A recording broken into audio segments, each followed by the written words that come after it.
Hello, welcome back to Transfer News Live. I'm Statman Dave, bringing you the Scout Report, the best place for analysis on the biggest transfers in football. It's no secret that Manchester United need a few more goals. Mathues, Cunha and Bryan and Mboomo are players who will immediately improve the number 10 positions. But Ruben Amorim needs another centre forward. At 29 years old, Ollie Watkins is in the prime of his career. He's got Premier League experience and he's been one of the most consistent goal scorers in Europe since leaving Brentford. But does a move to Manchester United actually make sense? Today we're going to be answering that question. But remember to subscribe if you're new to Transfer News Live. Anyway, let's get this party started. A channel forward when he moved to Villa Park, Ollie Watkins largely spent his time in the wide areas, receiving passes from his teammates. But his game has been redefined under Unai Emery. He spends far less time in these wide areas, receiving the ball before taking on an opponent, either on the inside or the outside, and spends much more time holding his position in the centre of the pitch. This allows him to be in a more dangerous area, allowing his teammates not only to find him over the top, but as well at certain times find him in the channels. Ollie Watkins is a much better goal scorer now after playing under one of the best striker coaches in the world of football in Unai Emery. In terms of the statistics, we can see it. Despite touching the ball less, Ollie Watkins having more touches inside the box and consequently taking more shots and scoring more goals. A great example of this came against Southampton. So he picked the play up with Tyrone Mings in possession deep in his own half. We can clearly see Villa's build-up structure with the two defensive midfielders sitting in front of their back two centre-halves. We've got Ollie Watkins highlighted in this central area. Previously, before Emery really started to coach the centre-forward to be in these dangerous positions, he'd probably be in between the space in between the centre-back and the full-back, or even pulling into a super wide area. But instead now, he's in these types of positions, which not only allows his teammates to spot him in this central zone, making him a more dangerous player to play a ball to, but he can make these types of runs. I love how Youri Tielemans opens himself up, and Watkins is already in a position to make that sprint in behind the defence. As Tielemans is kind of squaring himself to play that ball over the top, Watkins is in behind in a central dangerous area. The ball's floated over the top from Tielemans and Watkins finishes it on the volley, dinking Aaron Ramsdale in the goal. That type of goal Watkins would not have scored before at Brentford, but under Unai Emery and his coaching, now he scores a lot more goals making those central runs. And that has led him to become one of the most consistent goal scorers in the Premier League since moving to Aston Villa. Watkins has hit double figures for goals in each of his 5 Premier League seasons, 70 non-penalty goals in that period, ranking him 7th across Europe's top 5 leagues. And we could see that type of pass that Youri Tielemans played for Watkins in behind the defence from Bruno Fernandes. And it's something that Manchester United have lacked, a direct ball over the top from central areas. One of the big problems with Manchester United over the last probably 5 years is the central striker not making that really simple run to open up the opposition shape, get in behind and score goals. It's very simple. We saw it a little bit from Lisandro Martinez when he was playing left centre-back, clipping balls over the top for Rasmus Højlund, most notably against Manchester City. Obviously, Heaven could play that similar type of pass. I absolutely love Heaven on the ball. I think he's got great range, but also his ability to carry is fantastic. With Ollie Watkins in the side, he can make those types of runs. And those runs are really important because not only does it force the opposition to drop a little bit deeper because they've got to track it, but consequently it opens up more space in the centre of the park. And that is a big area for Ruben Amorim's tactics for those two number 10s. It's almost crucial to make this space in this area even bigger. Because the number 10s are so key in terms of the attacking side, they link the defence with the attack,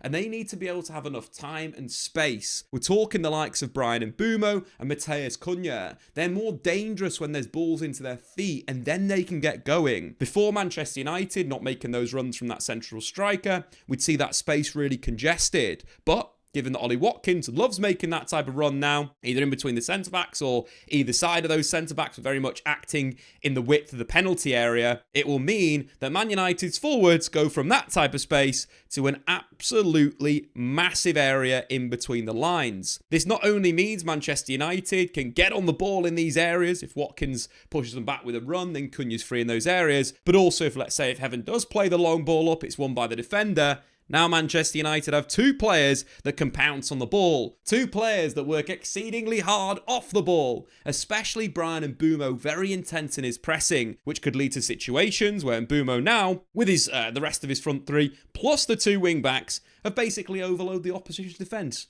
Making forward runs from centre forward is very, very important. Something that Ollie Watkins has become a master of. And whilst Emery has redefined this movement, Watkins still makes runs into the channels, and that's still a really important part of his game. For Manchester United, obviously playing out from the back, being more direct is super important this season. So Watkins can not only make those dangerous central runs to create that space in between the channels, but also he's very good at spinning into wide areas and pulling centre-backs into zones that they don't want to be in. Centre-backs are very scared when they get into these types of zones. Not only does it open up the centre-forward to go either way, obviously Watkins being a right footer can cut inside and shoot to the far post, but also he can dribble and create. Ollie Watkins is so underrated when it comes to grabbing assists for his teammates. This was part of his game before he joined Aston Villa, being creative in the final third, which only means more goals to Bryan Mboomo and Mathues Cunha, and we saw that in his assist against Bournemouth. Emery going fairly direct from centre-back, something that United need to start doing under Amorim. So this move starts with the goalkeeper in possession. This is a different way to build out from the back. It doesn't have to be slow possession all the time. You can play vertical passes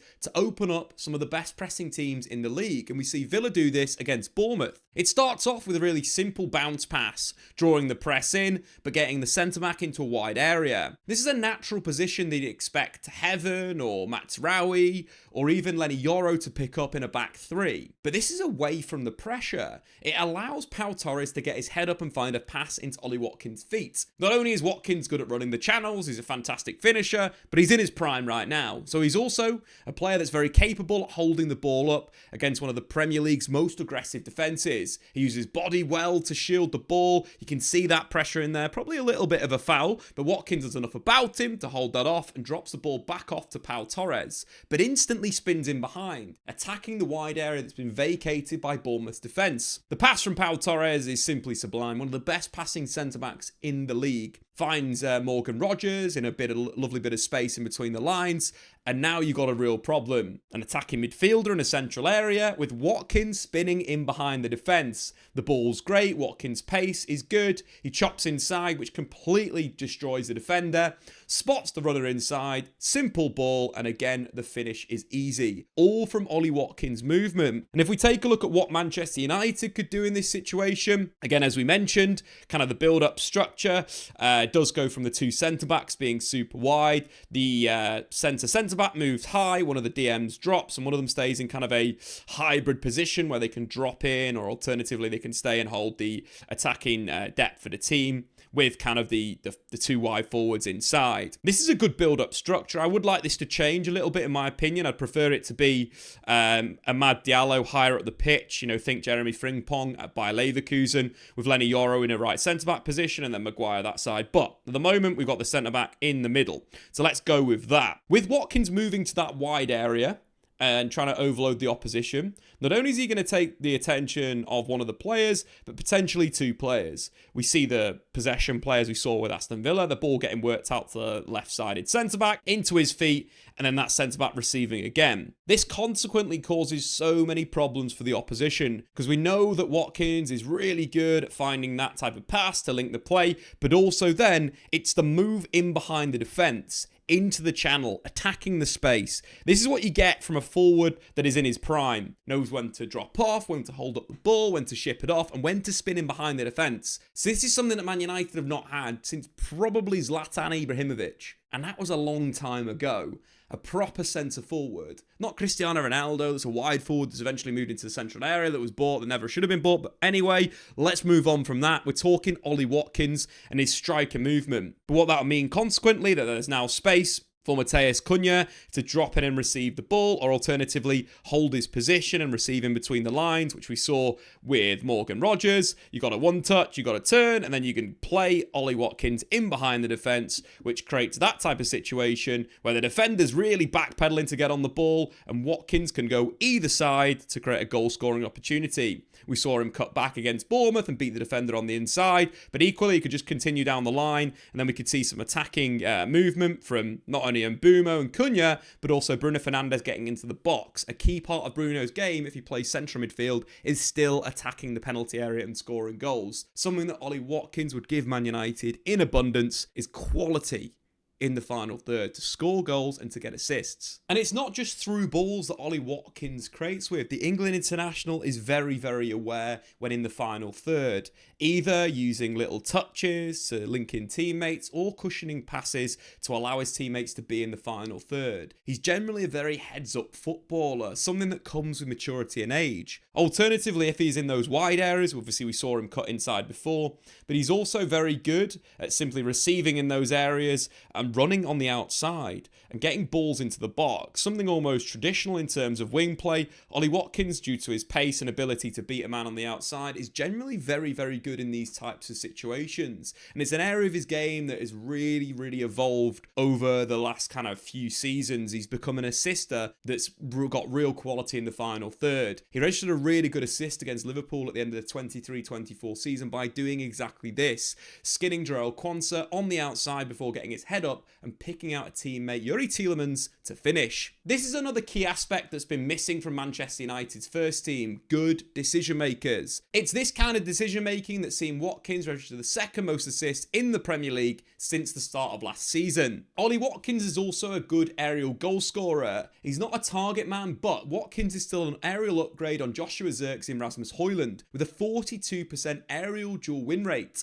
Whilst this only ranks him in the 61st percentile or the top 39% of strikers, that's still significantly higher than Zirkzee's 28% win rate or Rasmus Højlund's 23% win rate. And this will at least give United the potential to go long out of the back. Not expecting to win every header, but at least challenging. United could put pressure on a defender with Watkins, allowing them to then compete for the second ball. Something that they've just really lacked in recent years is having someone to hit, then that ball goes up, it might bounce back, but then both Bryan and Mboomo and Cunha naturally are in very good second ball positions. Either they can win it themselves, or let's say the ball bounces to the opposition number 6, straight away Manchester United can counter press. That sounds nice. But where it'll be a serious upgrade is attacking crosses. Since the start of last season, Watkins has scored 9 goals with his head. Only Chris Wood has managed more. In fact, he scored 4 goals this season alone. That's the same amount as Manchester United's entire squad. Watkins combines his intelligent movement with a large frame and a good ability to attack the ball well. That'll mean Manchester United's wing-backs can finally put the ball to the back post, knowing what Watkins has got some nice movement to first escape the defender and then attack that area. His leap is good, his ability to find the target with his head is very good, as seen by the goal stat we mentioned before. Take this goal against Everton. Aston Villa start this attack on the right-hand side, Ollie Watkins in that natural centre-forward position. They work the ball through midfield with Youri Tielemans, then go forward to Onana, who then comes back, which creates a channel to find a pass to Luca Dean on the overlap. This is a classic position that wing-backs take up. Manchester United need to be far better at crossing next season. But I think we've seen some improvement in both Dorgu and Amad Diallo's delivery from wide areas. But with someone like Watkins, a target in the box, this type of pass should happen a lot more. But what I love about this with Ollie Watkins, he's in that position where defenders don't really want him to be. You can see the number of the far side defender. A key thing that Alan Shearer would do. Find that number and attack it. And we see that with what he does here. Not only does he make that forward run to the near post to shift the defender, but then he just drifts back. And his jump is very, very good. Gets above one of the best aerial defenders in the Premier League. That's Everton, with a fantastic header at the back post. Something that Man United need is more goals. Having someone like Ollie Watkins who can head the ball, more goals. Football, simple game. Forget statistics. So what else could he bring to Manchester United? Ollie Watkins played his best football in Emery's 4-box-4, which isn't too dissimilar to Ruben Amorim's 3-4-3. 2-1. In terms of the width, that's of course held by the fullbacks or the wingbacks for Manchester United, with Ollie Watkins holding the back defensive line, creating that space for players to come on the inside. In terms of Mboomo and Watkins, they could actually operate as a bit of a front two, with Mathues Cunha playing a little bit deeper as that left number 10. Of course, we could also see Bruno Fernandes moving forward, but it's an idea that we've got two goal scorers on the right-hand side of the pitch, with Cunha being a little bit deeper, almost operating a little bit as a playmaker on that side, with an inside forward on the right, and Ollie Watkins as an advanced forward. Already we saw Ollie Watkins assist to Diaby against Bournemouth, but Watkins struck up a great partnership with Leon Bailey. The pair combined for around 8 goals in the Premier League, more than any duo in the 23-24 season. What's more is Ollie Watkins played with Mboomo at Brentford, combining for 4 goals in the Championship. So these two guys know their game. That's either, the link-up play, the ability of Watkins to drop off the line and receive balls into his feet before then maybe threading Mboomo in to finish on that left foot, or alternatively Watkins leading that line and Mboomo maybe pulling into the wide area and creating a 2v1 on the opposition's fullback. From these positions, of course, with the quality of Amad Diallo, Mboomo could either cut inside, creating opportunities for through balls, or alternatively feeding Amad on the outside. But that right-hand side of the pitch is something that I really like. I like when players have already played together in football. They already have an understanding of their game. And given that Mboomo spent a lot of time with Watkins at Brentford, I quite like this signing in terms of that makeup. The biggest concern for, of course, Ollie Watkins is his finishing in the penalty area. Yes, that's not a great thing for a striker. Ollie Watkins missed more big chances than any other player in the Premier League last season. Whilst this isn't ideal for Manchester United, I'd rather have a wasteful shooter who gets chances than a striker that just simply doesn't take shots. The other thing as well, when we look at some other statistics such as expected goals, he's been overperforming his XG in the Premier League under Emery's 2 full seasons. What's more is that Watkins has also appeared in some of Scouted's power forward searches, making frequent runs in behind the defence and effectively turning those runs into shots. Whilst he isn't Victor Gyökeres, this kind of movement in behind is exactly what Amorim wants as a centre forward. Getting 2 to 3 seasons at the current level would create great development space for the likes of Chido Obi. At 17, Chido is not ready to lead the line in the Premier League. He needs at least 1, if not 2 good loans at the right club. Watkins would create this space, giving Chido time to learn his game over a couple of seasons, and could come back and push Watkins out of the side once he's developed and maybe Watkins is tailed off. I'm not saying that it would be a bargain at 40 million quid, but the ability to step up and score on the biggest stage, as well as stay almost injury-free throughout his career, is massive. Is this the most exciting move? No, but it's the kind of move Man United desperately need. A solid, no-nonsense transfer that will immediately improve the standard of the team without breaking the bank. But anyway, guys, get into the comments below. Does Ollie Watkins to Manchester United make sense? And will he revolutionise Ruben Amorim's tactics? Make sure, of course, if you're new around here, to subscribe to Transfer News Live, and we will see you in the next one.